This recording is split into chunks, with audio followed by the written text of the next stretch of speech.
Hey,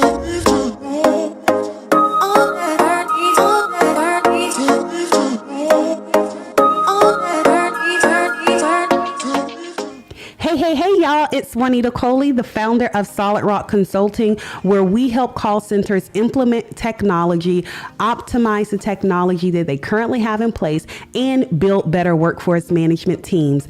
I want to welcome you to Call Center Chronicles. Call Center Chronicles is a place for CEOs, call center professionals, tech leaders, and yes, the customer, looking to have fun yet thought-provoking conversations around how we improve customer experiences and companies' bottom line. We are on a mission to normalize women in tech and workforce management leadership roles, and we believe that that starts with conversation. Welcome to Call Center Chronicles.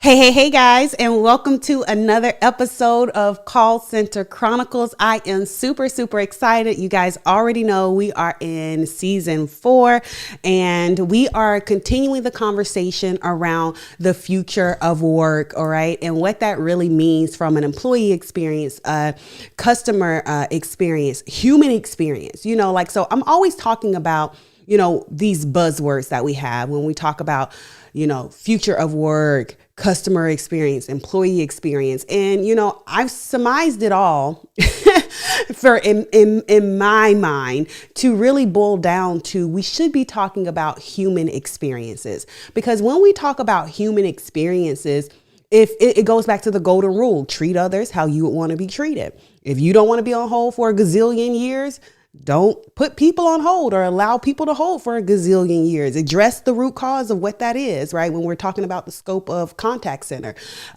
If you want a good experience, make sure that you provide a good, customer experience. And so it goes really back to the golden rule of treat others how you want to be treated, which is really, in essence, talking about human experience. But that's my soapbox. Y'all know, don't get me started, okay? All right. So thank you again so much for hanging out with us today on another episode of Call Center Chronicles. Listen, I am super excited as we go into this next episode, because I can tell you it's going to be packed with some good, juicy topics. For those of you, let's get some housekeeping out of the rule. If you're tuning in live, make sure you leave me a comment. Let us know where you're watching from. I'm super excited to see where you're listening in from. And leave us some comments. Like if you want to have a conversation about a particular topic, if you want to be a guest, if you know a good guest that should be on the show, make sure you send them my way. Okay. All right. Playtime is over. Okay. So let's hop right in. So this next guest that we have, amazing leader in the community, amazing leader, leading her organization. I have been following her for years now, and I'm just impressed by all of the work that she's doing. And so I introduce to some and present to others, Rose LeJiste. I think I got that right, Rose. Thank you. And you did get it right. Okay. Thank you so much for being on the show. I'm super excited to have you. So I know that, listen, our time just goes by so quickly when we talk. And I know the day's going to be the same. So let's just hop right in and just give the people what they want. Okay. Yes, so definitely. Tell us a little bit more about, you run a firm called RJ Engineering and Tech Solutions. Tell us a little bit more about the organization and what you're doing. My company, I started up in 2019. Just a little background. I have a industrial engineering degree. I worked out at Kennedy Space Center for about 16 years. In 2019, the contract that I was working on was coming to a close. I had always, for about 3 years, I had this itch to own my own business. Being in the tech space, kind of navigating the tech space, if you will, I knew that I wanted to be my own boss, because there were just certain ways that I felt like that things could be done better. And I'm always the person that's like, if it's not done the way I feel like it'll be more efficient, then I've always said I'll do it myself. And so that kind of just pushed my passion to be a a business owner. And so I created a transition plan that was supposed to be a year, but the pandemic changed that. And I started up my company in 2019 with the idea to transition into owning my own business. And so, again, pandemic happened. I had to push that off for another year, and I officially went, 100% full time in my business at the beginning of 2020. RL Engineering and Tech Solutions is a engineering and tech consulting firm. Our main goal is to provide solutions to our customers for issues within their business or their company. What sets us apart from other companies, I believe, is that we take a holistic view at a company and their processes, their makeup, everything with that company. And then we break it up into bite-sized pieces, and we make sure that we understand how each of those pieces work alone and also in conjunction with each other. And once we do that, we analyze and use data. That's my, if you will, my biggest area of expertise is data analytics and business intelligence. And we use data in order to tell us the story of what's happening within either the entire company, if that's what the scope is, or maybe a section or a piece of that company. It tells us the story, tells us what's going well, what's not going well, what needs to be improved. It just gives us insight, deeper insight into that company, that process, that flow. And then we take that information that we've gathered, the analytics that we now see, and it gives our clients now the upper hand on strategy for their company. What next do? Okay, here's the information. Now, what are the next steps that you want to take? Do you want to increase your revenue? Is there too much waste happening in your company? Is there a bottleneck that needs to be improved, and we need to now improve this process? And so that gives, it's almost like, handing back the control and power back to the company for their own business and where they're going in the future. That's amazing, Rose. When I first found you, you were working, or was introduced to you anyway. You were doing a lot of work in the community. Tell us a little bit more, and you're still doing a lot of that work in the community. Tell me a little bit more, or tell our audience a little bit more about the work that you're doing in the community as it, involves getting people in tech and just that exposure. Yep. I am also the executive director of Black Orlando Tech, which is a tech nonprofit here in Orlando, Florida. Our focus is to get more individuals from underestimated communities. I know a lot of times we hear underrepresented, underfunded, but the biggest thing I believe, and a lot of our leadership team on Black Orlando Tech, is those communities aren't underrepresented. There's representation out there. What it is they're underestimated. A lot of people think they can't do well or they can't excel, and so that's why we coin it underestimated. But we want more individuals from those communities in tech, either through entrepreneurship or career. Main reason why we want that is because tech has a lot. It pays. It pays well. It pays well either if you have your business, and it pays well if you're a professional. And so we want more funds in the hands of those individuals because we believe that will start a chain reaction, if you will, in changing some of the things in their lives. It gives them more opportunity. More money will give them more opportunities in their lives, help them to push further in their goals, give them, even an opportunity to actually identify goals. It's just something that we just know that money does make a lot of positive changes, especially if it's done right.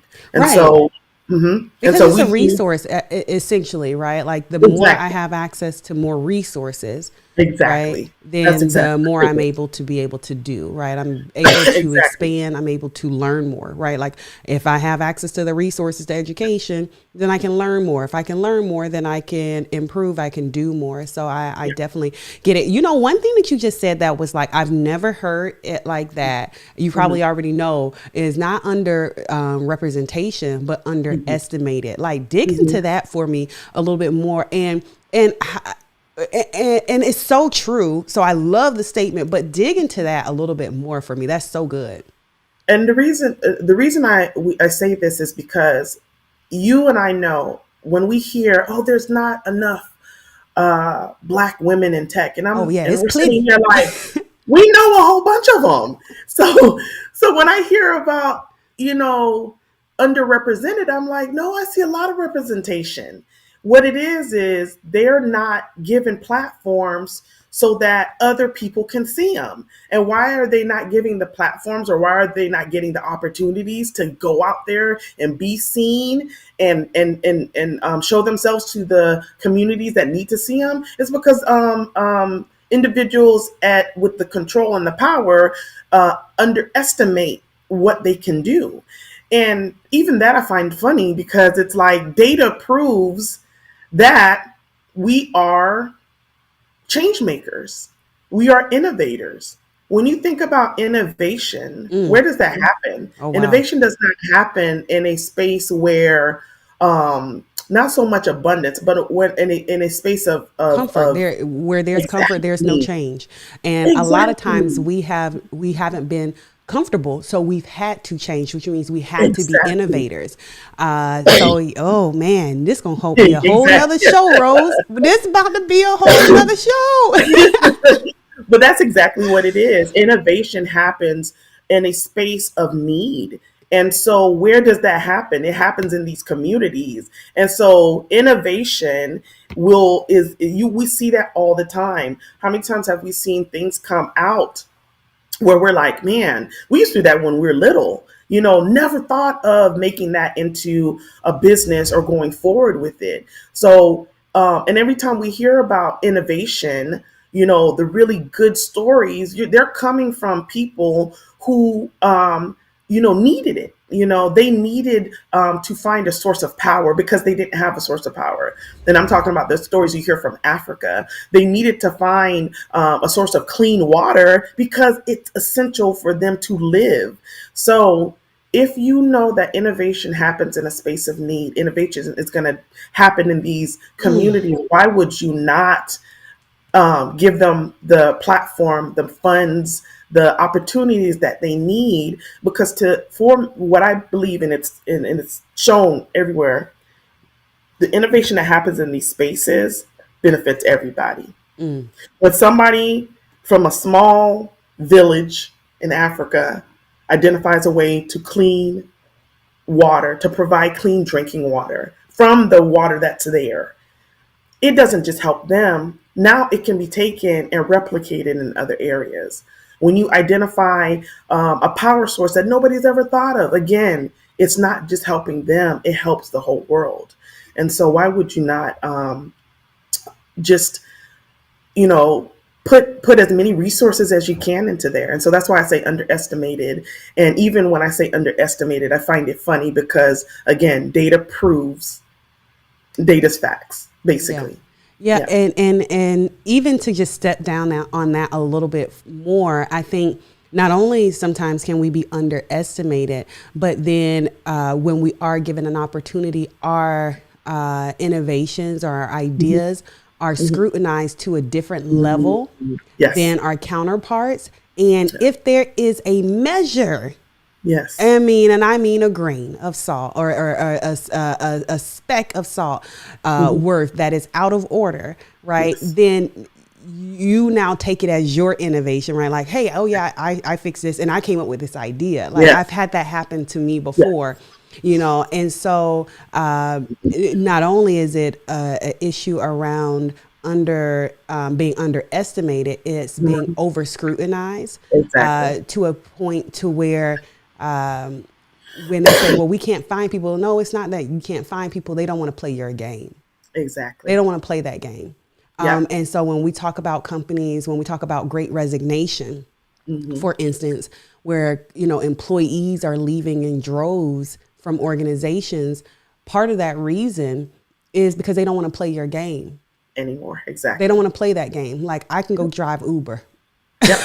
or Yep. I'll go out, because everybody's priority isn't to make these boatloads of money. Some people prioritize their peace or Yep. their dignity, and different things like that. And so when we think about great resignation and we think about all of these different things, employee experience, customer experience, Hmm. it's also a matter of not only just being underestimated, it's over scrutinizing.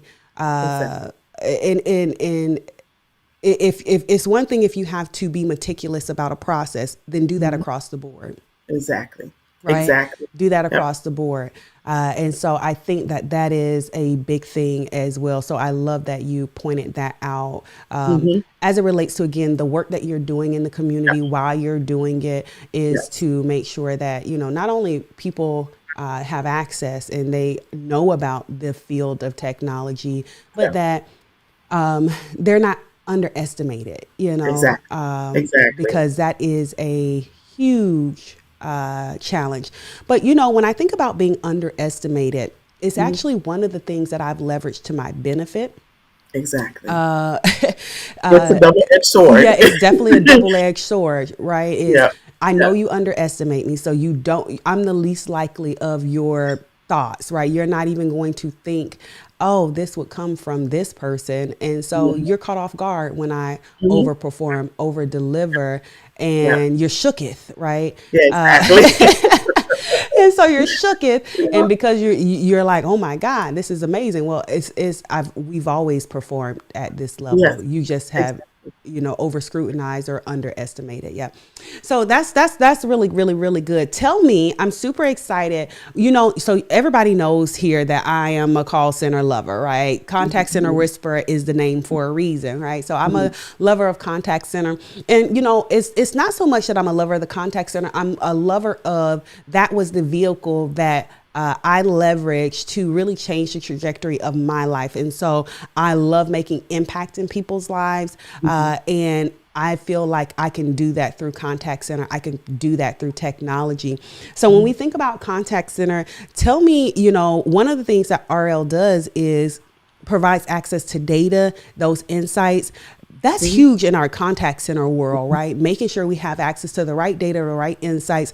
Tell me why it's so impactful. What are some of the impacts that you've seen with customers with going from limited visibility to, Hmm. we have more than enough data? What happens when that happens?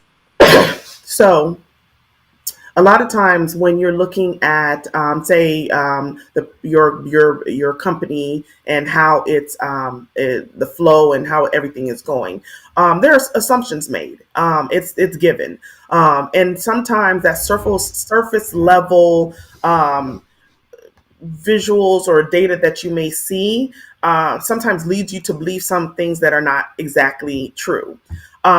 So when we give access to that data, that underlying data, and that underlying information, there are things that are happening in the background that you cannot see in the front end. And so that's one thing that it definitely does, is it gives the our clients the opportunity to see what's happening in the background of their company that they would not have seen. A lot of times, and I'll give you an example. When you think about the people who work within a company, the higher level execs who are the decision makers, they're the stakeholders, if you will. They make decisions on what they think they see. But the fact is, they are not deep within the company. Who is deep within the company? It's the workers. And so um, the workers may see something and not understand that that needs to be communicated to the execs. Let's take a inventory. The workers are filling orders, and they know that something gets ordered a lot, and it always runs out, meaning you can't fulfill orders, and for orders have to be on hold. How do The workers know that. The people working in the inventory space know that. But how's that information getting over to the execs? Unless there's a process where some supervisor or some liaison goes to those workers and say, hey, what are you seeing? And the workers even know that that's what they need to report. If that's not, if that's not there, that information is not getting to the decision makers. So they can go and maybe change their order amount when they place orders. And so that is what data does. Data goes and takes that inventory data to say, here's how much you order and how much you replenish this item A. Here's how much it's ordered by your customers.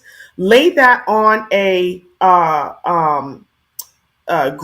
calendar or time period, and say 60% of the time you're not meeting orders within their shipping time frame because you're waiting on this product. And what does that, and then, what happens when that happens? You have people canceling their orders. Yeah. You have upset customers, all of this information. And now when it's presented to the execs, they're like, okay, so all we need to do is expand by our order amount from, 10,000 units to 15, or from 10,000 units to 30, whatever that number is. And now it's going to resolve all the issues that you've been having, and you're trying to figure out what happened. And so that's the type of insight it gives. And it's important because data is facts. Data is not information that you can change around to fit, what you want it to say. It's facts. If a product is not selling enough, or if you're losing money on a product, that's facts. That's not going to change. But what can change is what decision you make from that information. Okay. So maybe you need to increase the price of this product. Maybe you need to find another supplier so you can decrease your base level costs. Like, it gives, again, it's power. Data, that's why, they all say, like, money is king. I say data is king. Or actually, I take that back. I say data is queen, because we know she's female. I love that. I absolutely because she's powerful. Yeah. And you said something that, my call center brain is just going off, because, it's so good. And I think we can go from having data insights to data overload, to where we have so much data. And I want to point out, and for those of you that are in the audience, tell me what you guys think about this, right? Because I'm about to drop a bomb on you, okay? So work with me, okay? Work with me. Brace yourself, okay? Don't cancel me. Y'all will cancel somebody in a heartbeat. Listen, okay. So data is not information. Right.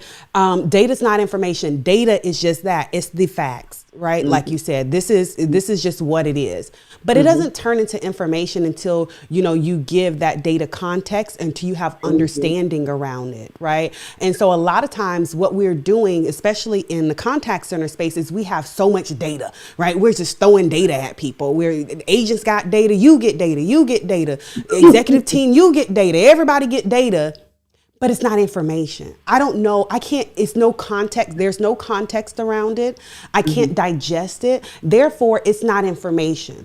And until it becomes information, I can't do anything with it. Right. So just saying, hey, 365, 491, 810, that's data. Right. And until I know what context that means, and say, hey, well, your average handle time is 816, right? And then today it went to 416. Why such a big gap? Now I'm going to provide that data context and say, okay, now this becomes information that I can now do something with. So that was one of the things, right, that you made me think of just then. Is the differences between data and information, and we have to pinpoint that in organizations. And then that second piece is where you talked about, wrapping back around to the employee. The employee doesn't always know necessarily what needs to be communicated up. They know what is happening in the business, right? So you have all this data at the top, right? Because hey, I need this data, and you don't have information. You can't get information till you come down to employee and say, give me context around this. Why is this happening? And that's why when we work with our clients, one of the key things that we always say is, this actually plays into diversity also. When we think about diversity, we always think about color, gender, sexual preference, but there's other levels of diversity. And Mm. one of the biggest things is when we work with our clients is we talk to them about diversity of positions, of title, of responsibility. You cannot have, and I've seen this a lot, especially in the government world, where they will have meetings or projects that or initiatives that they push, and when you get to that meeting, it's all execs, it's all management, and I'm like, what, how are you going to work or push forward this when you don't have the people who are working directly in this process here to give you this information? Why would you exclude them? And so that's even that process. So when we get with clients, it's stages to it. It's not just, hey, let us get your data and we're going to analyze it. It's a process. It's a mindset that we need to get them to understand. When you are trying to understand your business, everybody is key. Okay, if you're trying to understand about your inventory, your logistics, the people who work in there down to the tech person is essential to make your process smoother, your company more efficient and better, and especially and growing down in the future. They're all important, and so just like how you said, that person is essential to that analytics, if you will, or that the business intelligence part. Once you get the data and you're trying to understand, you have to have that perspective and that representation there, because then you lose out and it's complete. Like you've just given me all your money for no reason. So And that is so good. Like I knew we were going to do this. I knew this was going like, because we start talking data call centers. I'm all in, yeah, right? And I think this is also when we talk about great resignation and diversity, equity, and inclusion. Why contact centers a lot of times can, I always see some like my prior peers. They're like, Juanita, how did you make a whole career out of contact center? Like, how did you do? Like, usually contact center is viewed as like a dead end job, or we don't want to, be in the it's not going anywhere. And perhaps that is because of one of the things you just said, right? The entry level or the front line people are excluded from those conversations. And if they don't know how to advocate, if they don't know how to say, hey, no, you need to listen to me. Like, that's always been me, right? Like, hey, I'm waving a white flag. Like, no, this is happening. I'm valid. What I'm saying needs to be listened to. What everybody's not like that. Then they're being excluded from those conversations that can make tremendous impact in your business because they have the insights. But because they're underestimated, their voices are silenced or not listened to. And now you have great resignation, right? Or you have challenges around DE&I, and all the companies are saying, oh, DEI, DEI, DEI, and it looks real DEI-ish on the frontline level, right? But exactly. until we start getting to middle and senior level leadership and start to see, hey, okay, their voice does matter, and let's start to Yeah, bring them up into higher levels and give them more responsibility, then yeah. you're going to continue to see the same challenges where executive leadership is dealing with a lot of data and not information. And I think that that is a big gap. Like, that Yeah, is a it is. huge gap and a huge problem.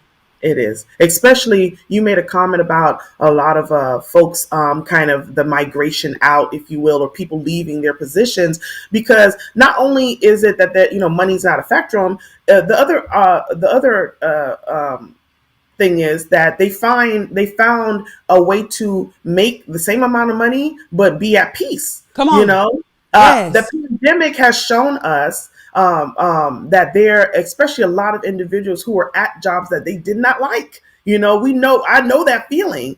What the pandemic showed us is, number one, you have to do what's best for you and your family. And there's a ton of opportunities out there. And even with Black Orlando Tech, we have had in the last 4 weeks, we have done 8 success stories of individuals who came from no tech degree, no tech experience, who pivoted into tech. Come A on. lot of the individuals who take our course, because we teach tech skills to get individuals certified, Come and on. what they say is they, number one, they never knew it was possible because they thought tech was coding, and it's like, no, tech is like everywhere and a whole bunch of things that not coding, not just coding, but they wanted something better for their families. And so we have individuals who are coming into tech. They're getting remote jobs because they want to still have that a good, not so much a balance, but they want a job where they can still interact with their family and still, be a family person and do things with their family and leverage that time. They're finding, even I know some individual who went from working full time, 50 hours a week. They're working part time, making more money Come on. in tech Come by on. pivoting into tech. It's And powerful. the reason they did that is they weren't even concerned about the money. They were concerned about their time. They had Yeah. been overworking themselves and it was affecting their health. You Yeah. get what I'm saying? So it's like we have to, companies are going to have to take a bigger and more intentional and authentic step when it comes to um, no, dealing with their employees.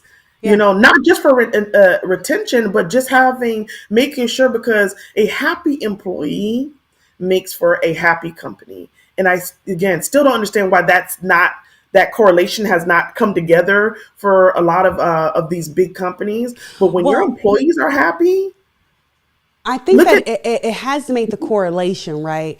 However, I don't think that it's made the impact. Like, we haven't started to really understand how to execute on it, That's right? true. Because we think that, you know, happy employee means more money, or it means Hmm. this siloed thing. It has to mean one thing.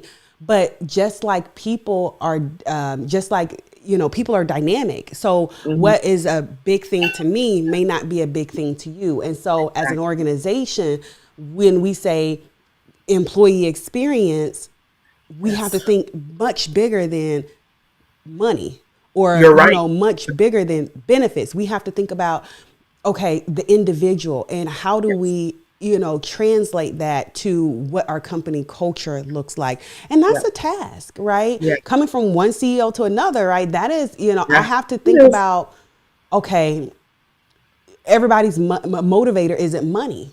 Yeah. Some Yep. people's motivations are words of affirmation. They just need to be Yeah. told they've done a good job. They need career path. So I have to figure out, as a company, how do I create culture that is employee centric, gives an experience that says, "Hey, we care about you. We care about the things that you care about," while also wanting to be a profitable company and think about the customer, right? And so it's just a big dynamic thing. And just what you said is why I wanted to own my own business.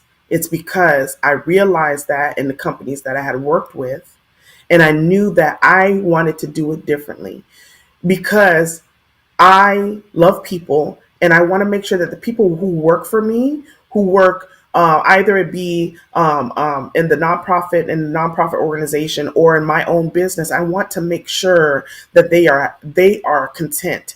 As And I know I can't control that, but I want to make sure that I'm providing a safe space, an authentic space for them to work in. And so I feel like that's very important because these are, our companies are our babies. Right. When we grow this, it's important for us. How do you get individuals that you bring in to respect your company as you respect your company, or to see it as you see it? And it's because it's bringing them in, and basically, they're part of that family, if you will, to know, hey, I care about you.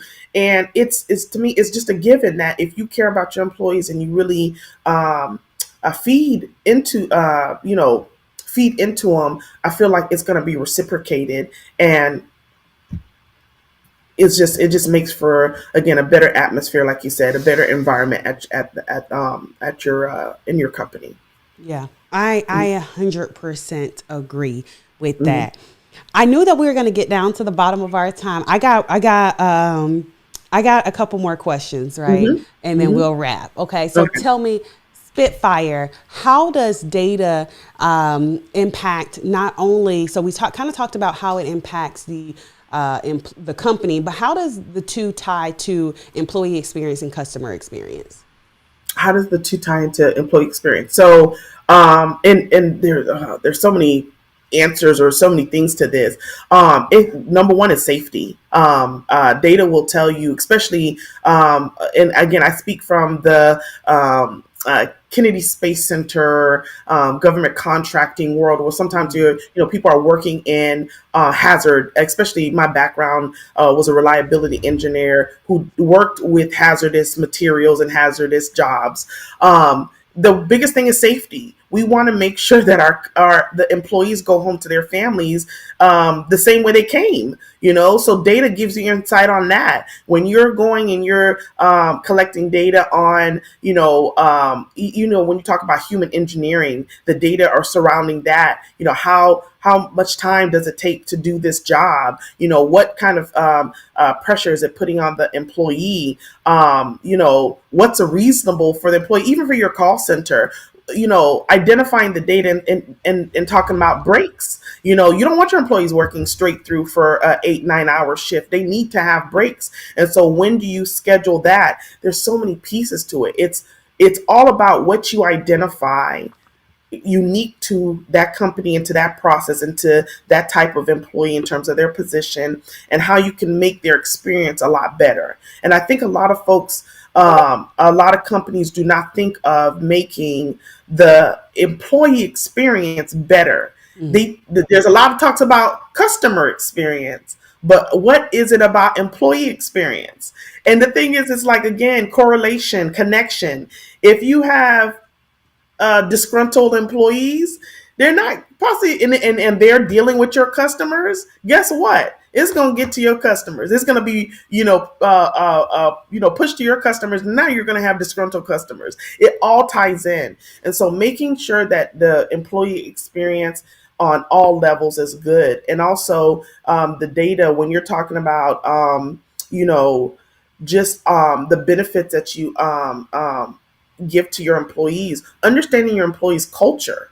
Even that, if you're in a certain area and your employee makeup is made up of a certain culture, understand what, say, their holidays, understand what they celebrate, Mm, so that way they can get that time off.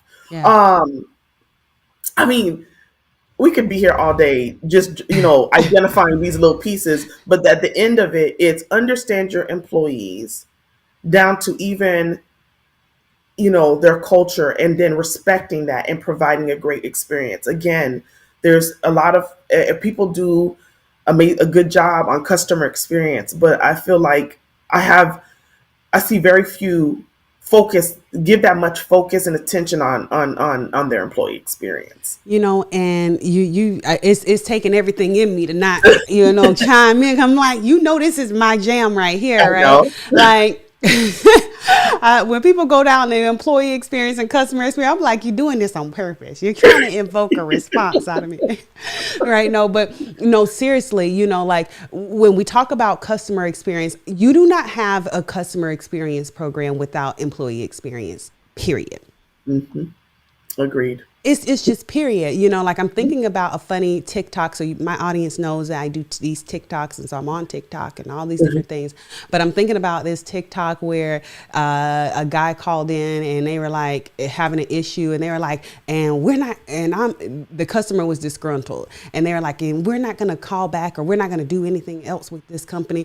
And the employee, they was having a bad day anyway, so they was like, and good, fine, bye, and we don't want to talk to you no way. Like I was like, wait a minute, but the employee was content, happy, and already we had a great customer experience, I mean, employee experience, that's going to trickle over into your customer Exactly. experience. You know what I'm Exactly. saying? And Exactly. so, I think the employee didn't get their PTO or something like Yeah. that. And so they Yeah. was like, I don't care if you don't call back. Matter of fact, please don't call back. I Yeah. might increase See? my chances of getting the time off.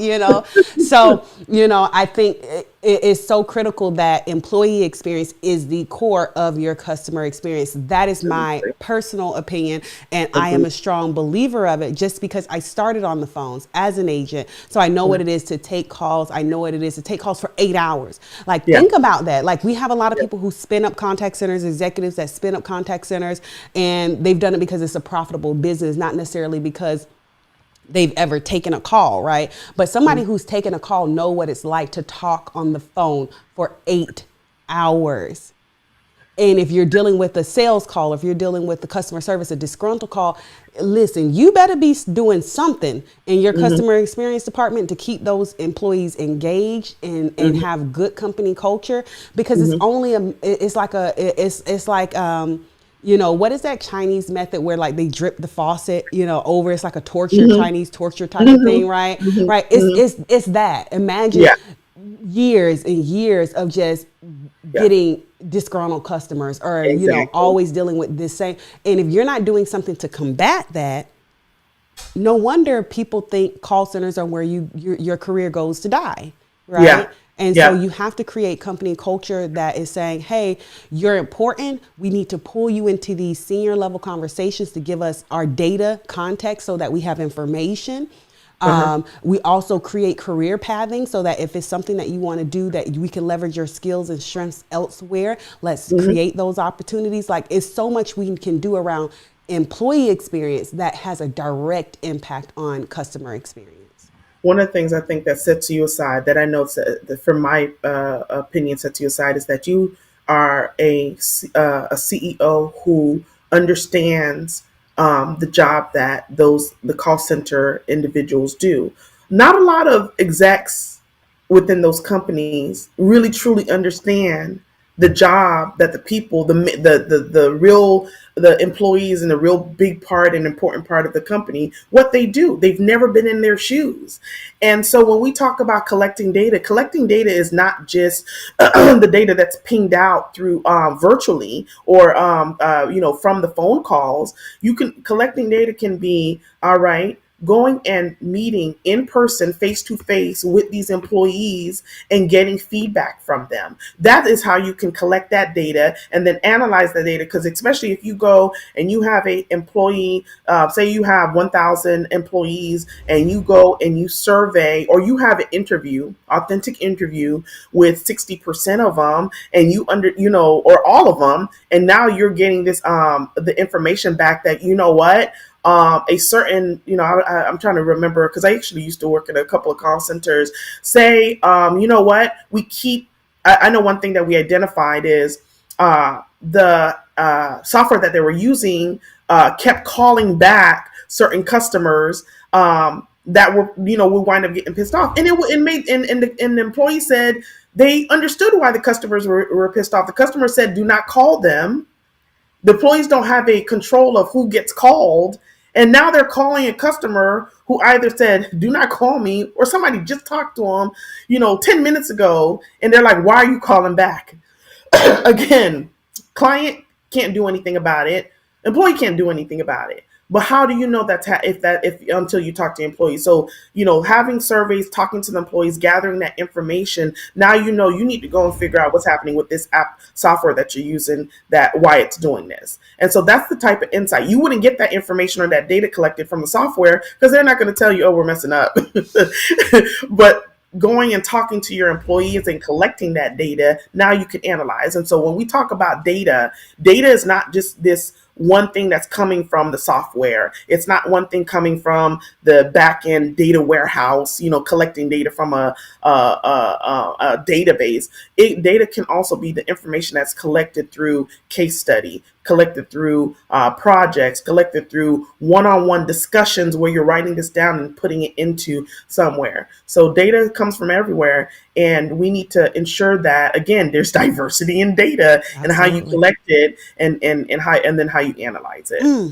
Diversity in data. Now you hit me with that one because that's so good. You know, I'm always, we got to go. We got to go. Okay, we got to go. We're going to have to bring you back. We're going to have to bring you back for another, because that's a whole topic right there. I'm going to write that down. We're going to talk about that on another episode. Okay. Yeah. Diversity in data. Oh, I want to go. I'm so tempted to go into it now, but I'm not. We're not going to do it. We're not going to do it. Okay. We're going to respect the people's time. Listen, thank you so much, Rose, for being on the show. I have thoroughly enjoyed this conversation. I don't know if it's because I'm awkward and I love call center conversations, or if, you know, it was really, really that good. Y'all tell us in the audience, was it really that good? You know, did you learn anything today? But thank you so much, Rose, for hanging out with me today. You could have been anywhere and you came to hang out with me. I want to congratulate you again for all of the things that you're doing in the community and the successes that you've seen in your business. I admire you, and I think you're doing an amazing job. Thank you. Thank you. Thank you so much for this opportunity. I love to share my story, and I hope that, you know, whatever we discussed today, you know, helps someone in whatever way that, you know, is positive. So thank you. Thank you so much. Hang out in the green room with me for a moment, and I'm going to wrap the show. I'll be right with you. Okay. Thanks. Y'all. I had to say y'all. What an amazing show. Okay. You know, one of my favorite pieces from the show, again, is the data piece. Like data, that distinction between data and information, right? We need data in our business. So don't think that I'm saying, hey, we shouldn't be leveraging data. We do. But what we need more than data is information. We need context to that information. We need, context to that data, because data alone is just that data. Because we can have data insights, which is you don't have insight without information, or we can have data overload. And unless you have information to go along with your data, you don't have data insight. You can't see nothing. Okay. So you don't have no data insights if you don't have information. And the way you get data insights is to take that data and couple it with what's happening in your information and get context around what's happening in your contact center or your business. And that's what we want. When we say data insights, that's what I mean when I say data insights. Otherwise, you're operating on data overload and you're not making any business decisions that make sense anyway. You're just saying, oh, I got this data, but yeah, it's not in context, right? It's not in context. And so agent has data, execs have data, nobody's talking or to each other about the data to verify that, hey, yeah, this is what this means. And so you don't have insight. So that was probably my most favorite piece from the show, is that distinction. But I mean, it was so many different things, so many different flavors around why data is important and how it impacts customer experience and employee experience. So y'all already know that's my jam right there. Employee experience being the core of customer experience. That's my thing. We can just have a whole season on just that alone. But thank you guys so much for hanging out with us today. Again, sound off in the chat, leave a comment, let us know that you are here, what your thoughts are for the conversation. And until next time, guys, I'll see you soon. Bye.